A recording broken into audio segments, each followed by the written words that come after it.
જોઈએ વડોદરાના વાતાવરણમાં પલટો આવ્યો છે। મોડી રાતથી અહીં વરસાદી છાંટા પડી રહ્યા છે। કમોસમી વરસાદની આગાહી હવામાન વિભાગ દ્વારા કરવામાં આવી હતી। તે જ રીતે મધ્ય ગુજરાતમાં કમોસમી વરસાદ વરસ્યો છે।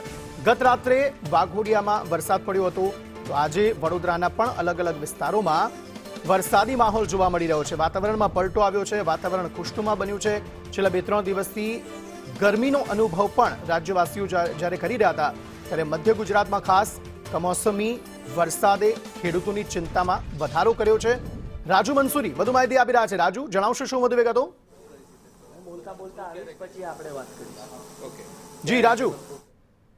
આવ્યો છે ત્યારબાદ મોડી રાતથી વરસાદ વરસ્યો તો આજે વહેલી સવારે પણ અચાનક વરસાદની શરૂઆત થઈ છે અને વાઘોડિયા સહિત લીમડા છે, ઈશ્વરપુરા છે, અન્ય ગામોમાં પણ વરસાદ વરસ્યો છે, જેને લઈ જે અસહ્ય બફાટેની શરૂઆત થઈ ત્યારબાદ અચાનક વરસાદ વરસતા લોકો ચિંતામાં મુકાયા છે અને ખાસ કરીને ઈંટોનો ભઠ્ઠો પકડતા જે ઈંટ માલિકો છે તેઓ પણ ચિંતામાં મુકાયા છે, કારણ કે વરસાદ વરસતા તેઓનો માલ પલળી શકે છે, જેને લઈ અચાનક જે વાતાવરણ ચોમાસા જેવું બન્યું છે, જેને લઈ લોકો અને જે રાહદારીઓ છે તેઓ પણ વાહન ચાલકો ચલાવતી વખતે મુશ્કેલીઓ મુકાતા હતા અને આ વરસાદ વરસતા લોકો ચોક્કસથી ચિંતામાં મુકાયા તેવું જોવા મળી રહ્યું છે।